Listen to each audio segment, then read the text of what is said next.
क्या हुआ था? It's clear, he committed suicide.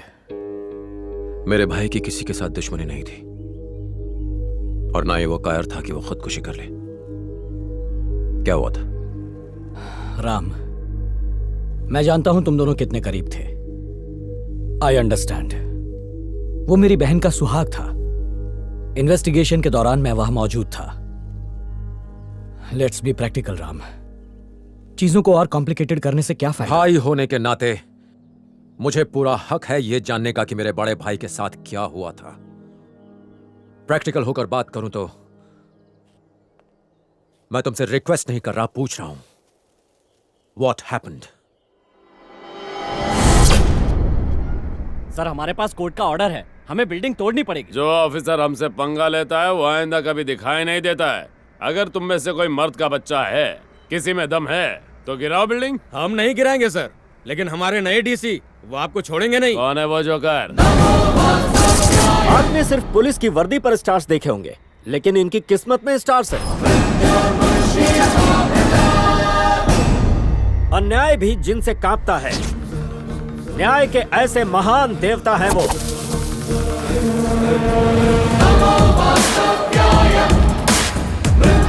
कौन है बे तू? तुझे इंट्रोडक्शन देने की मुझे कोई जरूरत नहीं। तेरी इतनी औकात नहीं है कि तू मुझे जान सके। शायद तू ये नहीं जानता कि मैं कौन हूँ। तू वो गुंडा है जो जमीन हड़प कर उसी जमीन पर बिल्डिंगें बनाता है। ऐसी जगह ट्रांसफर करूंगा कि पीने को पानी भी नहीं मिलेगा। अगर हिम्मत है तो आगे बढ़।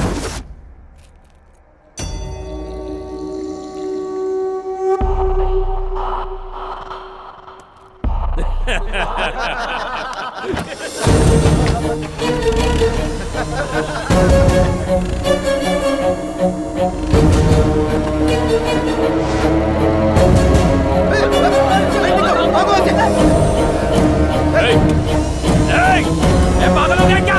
ये क्या कर रहा है? जान से मारेगा क्या?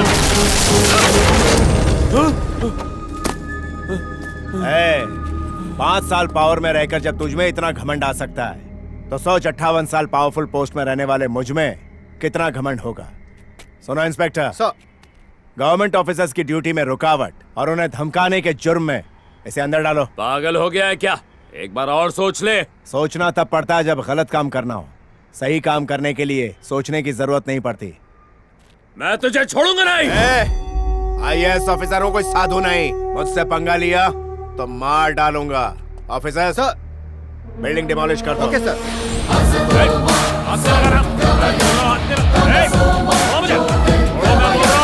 कुछ मैं तुझे और तेरे परिवार को मार दूंगा।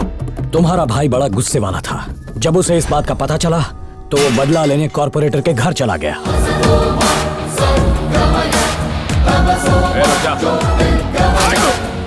उसके सर पर खून सवार था। उसने कॉर्पोरेटर की गन से उसी को मार डाला। मर्डर केस में उसे अरेस्ट कर लिया गया। मैंने उसकी बेल करवाई और उसे घर ले आया।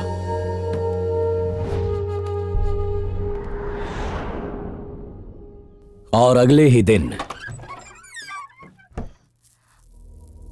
उसने खुदकुशी कर ली।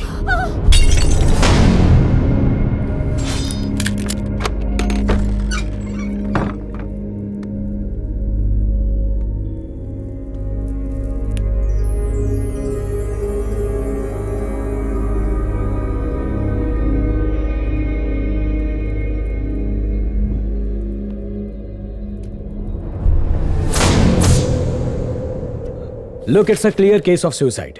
पुलिस इन्वेस्टिगेशन पूरी हो चुकी है। पोस्टमार्टम रिपोर्ट भी यही कहती है। तुम्हारा क्या कहना है? ये सुसाइड नहीं, मर्डर है। फिजूल की बात मत सोचो, तुम ज्यादा इमोशनल हो रहे हो।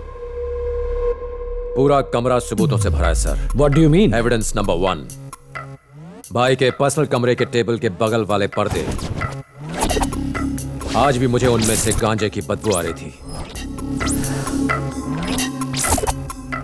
इसका मतलब उस कमरे में जो भी रहा होगा उसकी हाइट 6'2" या 6'3" रही होगी।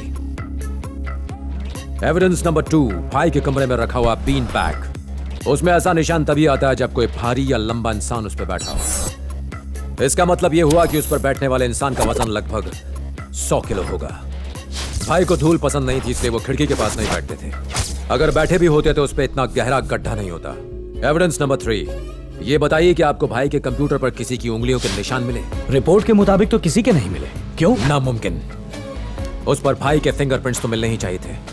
इसका मतलब उस दिन किसी ने इस कंप्यूटर का इस्तेमाल किया था और पूरे फिंगरप्रिंट्स मिटा दिए थे।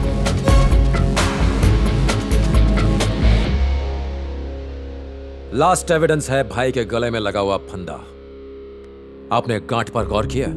जिसने भी वो फंदा बांधा है वो लेफ्ट हैंडेड था, जबकि भाई राइट हैंडेड थे।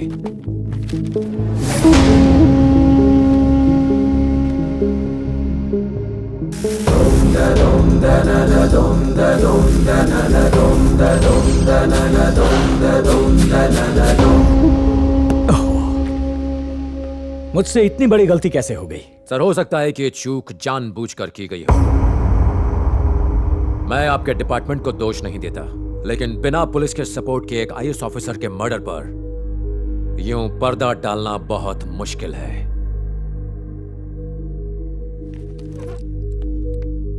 राम, इस केस को मैं पर्सनली इन्वेस्टिगेट करूंगा।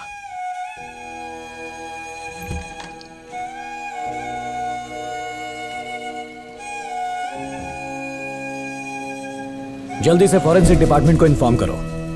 मैं सत्यमूर्ति केस को री इन्वेस्टिगेट कर रहा हूं। 6.2, 6.3 हाइट वाले सारे क्रिमिनल्स के नाम चाहिए मुझे। Excuse me. Yes sir. ये डॉक्टर रविंद्र कहाँ मिलेंगे? उनका ऑफिस वहां है। वहाँ? Thank you.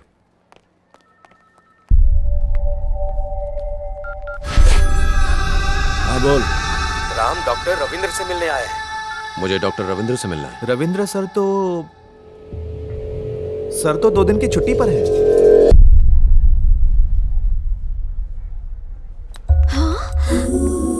Oh my God, he is here.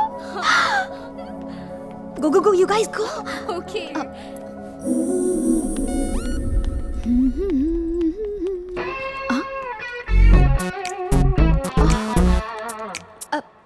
Hey, hi. Hey, तुम यहाँ कैसे? डॉक्टर रविंद्र से मिलने आया था। ओह, तो फिर मिले? नहीं, वो आज छुट्टी पर हैं। क्या डॉक्टर रविंद्र आज छुट्टी पर हैं? किसी ने मजाक किया होगा। No worries, come, I take you there. मैंने कहा था ना डॉक्टर यही मिलेंगे। हाय डॉक्टर, ये आईएएस ऑफिसर सत्यमूर्ति के छोटे भाई हैं। He wants to meet you. मैं इनसे अकेले में बात करना चाहता हूँ। Can I? Of course. Thank you. या बैठ सकता हूँ? Thank you.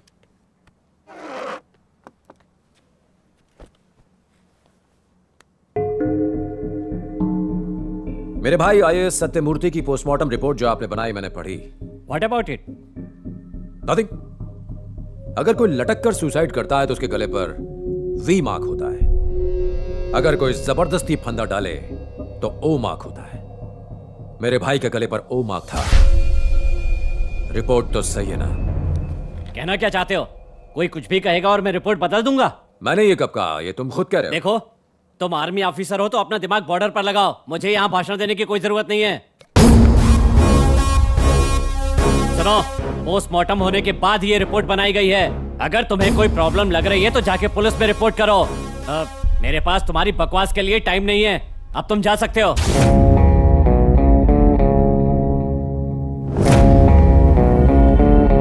बिना कुछ बोले भी तुमने बहुत कुछ बोल दिया। मैं बहुत जल्द वापस आऊंगा।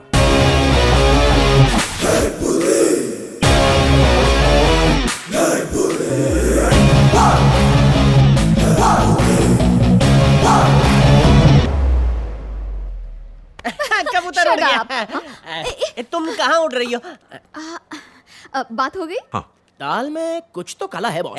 1947 का डायलॉग मारना बंद कर। लगा था ये दोस्ती बॉर्डर पे ही शहीद हो जाएगी, बट इसकी डेयरिंग तो देखिए बॉस, ये हॉस्पिटल तक आ गया। तो कितना नेगेटिव सोचता है यार। ये हॉस्पिटल है, उसका पेट खराब होगा इसलिए आया होगा। किस्मत भी आपका किस्मत से साथ नहीं दे रही है। अरे वो तो दिखने में सुपरमैन जैसा है और आप हो कि उसको पेशेंट बोल रहे हो। Can I have your number? Boss उसका नंबर ले रही है। मैं फोन यूज नहीं करता।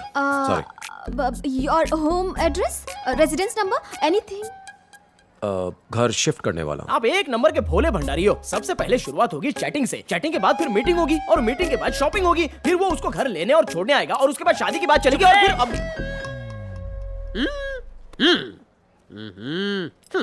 शिफ्ट होने के बाद घर का एड्रेस देना मत भूलना। या श्योर। थैंक्स। बाय। बाय। भूलना मत हाँ। नो। देश का जवान है इसलिए छोड़ दिया, वरना उसकी जवानी बर्बाद कर देता।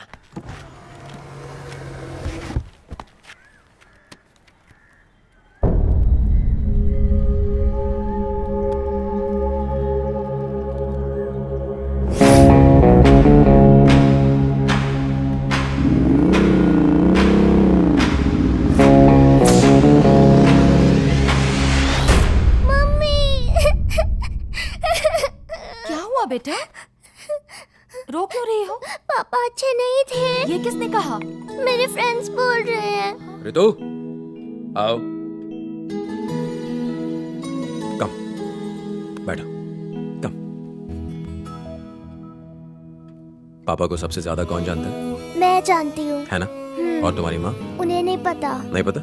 मैं मुझसे ज्यादा आप भी नहीं जानते। तुमसे ज्यादा नहीं जानता? अच्छा, तुम्हारे पापा के बारे में कुछ पूछूं? क्या वो बुरे आदमी थे? नहीं। नहीं ना? तो फिर चिंता क्यों करती हो? हाँ? चिंता मत करो, तुम्हारे पापा हमेशा सच के लिए लड़ते थे, डिशुम डिशुम करके जरूरतमंदों की मदद करते थे। तुम्हारे पापा एक अच्छे इंसान थे। मतलब सुपरमैन की तरह?